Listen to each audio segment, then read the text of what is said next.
दोस्तों आप हैं आपके अपने ग्रीन गोल्ड गार्डन चैनल पर। मेरा नाम है सालिम रजा। दोस्तों आज की वीडियो में हम जानेंगे डहेलिया को कौन सा फर्टिलाइजर देना चाहिए जिससे कि इस पर ज़्यादा हैवी फ्लावरिंग हो, और इसके अलावा दोस्तों हम जानेंगे डहेलिया को किस तरीके से ग्रो किया जाता है कटिंग से। दोस्तों सबसे पहले हम बात कर लेते हैं डहेलिया को किस तरीके से ग्रो किया जाता है।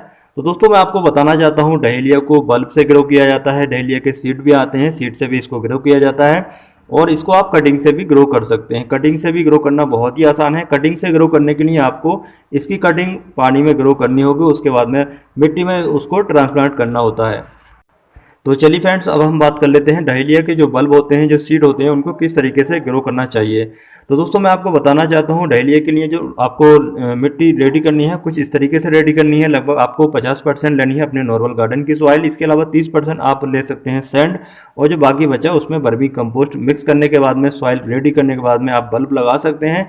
और अगर आप सीड से ग्रो करना चाहते हैं इसको, तो आपको कोकोपीट में इसको ग्रो करना चाहिए। वैसे आप सैंडी सॉइल में भी सीड इसके लगा सकते हैं।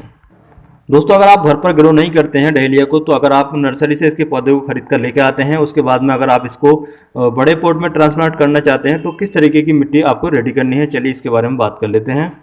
दोस्तों मैं आपको बताना चाहता हूँ डहेलिया के पौधों को जब हम नर्सरी से खरीद के लेके आते हैं तो उसको साधारण मिट्टी में लगा देते हैं, मतलब खाली गोबर खाद और उसमें जो मिट्टी होती है नॉर्मल गार्डन की, इस तरीके की मिट्टी में अगर आप लगा देते हैं तो काफ़ी कम फ्लेवरिंग होने के चांस होते हैं। तो इसलिए दोस्तों आपको मिट्टी जो रेडी करनी है कुछ इस तरीके से करनी है। आपको लगभग 40% लेनी है अपने नॉर्मल गार्डन की सॉइल, उसमें 20% आपको फाइन सैंड मिलाना है। इसके अलावा उसमें आपको वर्मी कंपोस्ट 20%, और सबसे जो ज़रूरी चीज़ है वो है बोन मील। बोन मिल भी आपको 20% मिलाना है। इस तरीके की मिट्टी रेडी करने के बाद में अगर आप अपने पौधों को लगाते हैं तो उस पर फूल ज़्यादा आने के चांस रहते हैं। तो चलिए फ्रेंड्स अब हम बात कर लेते हैं डहेलिया के इस पौधे को कितना धूप चाहिए होती है। तो दोस्तों मैं आपको बताना चाहता हूँ डहेलिया के पौधे को फुल सनलाइट चाहिए अगर आप इससे ज़्यादा फूल लेना चाहते हैं। अगर आप इसको शैडी एरिया में रखते हैं जहाँ पर पूरा दिन की धूप नहीं मिलती है, कम धूप मिलती है, तो आपके पौधे पर फूल आने के चांस बहुत ही कम हो जाते हैं, हो सकता है फूल नहीं भी आए। इसलिए दोस्तों अच्छी फ्लावरिंग के लिए अच्छे फर्टिलाइजर के अलावा अच्छी धूप की भी जरूरत होती है। तो चलिए फ्रेंड्स अब हम बात कर लेते हैं इस पौधे को कितना पानी देना चाहिए। तो दोस्तों मैं आपको बताना चाहता हूँ इसको ओवर वाटरिंग से आप बचाएं। अगर आपके पौधे में ओवर वाटरिंग होती है तो आपके पौधे की रूट्स में फंगस की प्रॉब्लम हो जाती है, जिससे कि आपका पौधा धीरे धीरे गलकर सड़कर खराब हो जाता है। तो दोस्तों आपको वाटरिंग कम करना है, और इतनी वाटरिंग करना है जितने कि आपके पौधे की मिट्टी में हल्की नमी बनी रहे।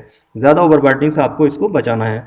तो चलिए फ्रेंड्स अब हम बात कर लेते हैं इस पर कौन कौन सी बीमारियां अटैक करती हैं। तो दोस्तों मैं आपको बताना चाहता हूं इस पर ब्लैक ब्लैक कीड़े, जो कि बहुत छोटे छोटे कीड़े होते हैं, उनका सबसे ज़्यादा अटैक होता है।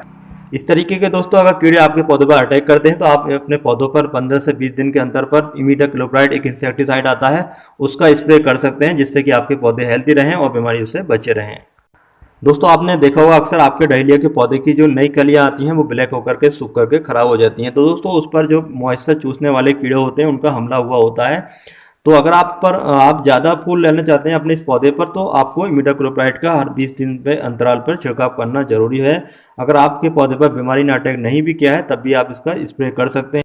और दोस्तों इसके अलावा हम सबसे जो ज़्यादा बड़ी गलती करते हैं इस पौधे के साथ वो ये करते हैं, जब भी हम बाल्टिंग करते हैं तो अक्सर हम पौधे की पत्तियों पे भी बाल्टिंग कर देते हैं। तो दोस्तों अक्सर होता यह है कि जो पौधे की पत्तियां होती हैं उन पर बाल्टिंग करने की वजह से पत्तियों पर फंगस लग जाता है, जिससे कि पत्तियां पीली होकर के गल के सड़ के खराब होने लगती हैं। तो जब भी आप बाल्टिंग करें दोस्तों यहाँ पर इस बात का ख्याल जरूर रखें कि आपको पत्तियों पर पानी नहीं डालना है, बल्कि सिर्फ मिट्टी में ही पानी डालना है। तो चलिए फ्रेंड्स अब हम बात कर लेते हैं इसको नर्सरी से खरीदने के बाद में, पौधे को लगाने के बाद में कौन सा फर्टिलाइजर देना चाहिए जिससे कि इस पर ज़्यादा कलियाँ बने और ये हेल्दी भी रहे। तो चलिए देख लेते हैं हमें कौन सा फर्टिलाइजर देना है। दोस्तों जैसे कि सामने आप देख पा रहे हैं यहाँ पर कुछ फर्टिलाइजर्स रखे हुए हैं। तो चलिए फ्रेंड्स सबसे पहले मैं आपको बता देता हूँ कौन कौन से फर्टिलाइजर हैं, किस तरीके से यूज करना चाहिए। तो दोस्तों ये है वर्मी कंपोस्ट। वर्मी कंपोस्ट आपके पास ज़रूर होगा। वर्मी कंपोस्ट बहुत ही अच्छा फर्टिलाइजर होता है। अगर आपके पास ये नहीं है तो आप फुली डिकम्पोज हुआ 3 से 4 साल का पुराना जो सड़ा गला गोबर का खाद होता है उसका भी यूज कर सकते हैं। इसके अलावा दोस्तों ये है bone meal. Bone meal phosphorus का बहुत ही अच्छा सोर्स होता है और इससे ज़्यादा फूल आने के चांस बहुत ज़्यादा होते हैं। अगर आप इसका यूज करते हैं तो आपके पौधे पर ज़्यादा फूल आएंगे। और इनके सबके अलावा दोस्तों जो सबसे ज़्यादा ज़रूरी है वो है ये लिक्विड, जो कि सामने आप देख पा रहे हैं। चलिए बात कर लेते हैं ये क्या चीज़ है। दोस्तों ये है डीकम्पोजर। डीकम्पोजर क्या है इसके बारे में मैंने पहले ही वीडियो अपलोड की हुई है। ये बहुत ही बेहतरीन फर्टिलाइजर है, आपके पौधे की हेल्थ को भी अच्छा रखेगा, आपकी मिट्टी को भी अच्छा बनाएगा। तो चलिए फ्रेंड्स अब हम बात कर लेते हैं ये फर्टिलाइजर्स हमें किस तरीके से यूज करने हैं। तो दोस्तों मैं आपको बताना चाहता हूँ, वर्मी कंपोस्ट आपको लेना है 50 ग्राम, 50 ग्राम आपको लेना है बोन मील, इसके अलावा 50 ml लेना है आपको डीकम्पोजर। मिट्टी की अच्छे से गुड़ाई करने के बाद में वर्मी कंपोस्ट डालें और इसके अलावा बोन मील डालें। उसके बाद में आप जितना बार्टरिंग करते हैं उस बार्टर में आप ये डीकम्पोजर 50 ml मिलाने के बाद में हल्की बार्टरिंग कर दें। दोस्तों आपको ये फर्टिलाइजर हर 20 से 25 दिन के अंतराल पर अपने पौधों को देते रहना है। इससे आपके पौधों की हेल्थ भी अच्छी रहेगी, उन पर ज़्यादा फूल भी आएंगे। तो दोस्तों मुझे उम्मीद है आपको ये वीडियो, ये जानकारी जरूर पसंद आई होगी। अगर आपको ये वीडियो पसंद आई तो लाइक करें, शेयर करें, इसके अलावा दोस्तों कमेंट भी करें। तो चलिए दोस्तों चलते हैं, बाय।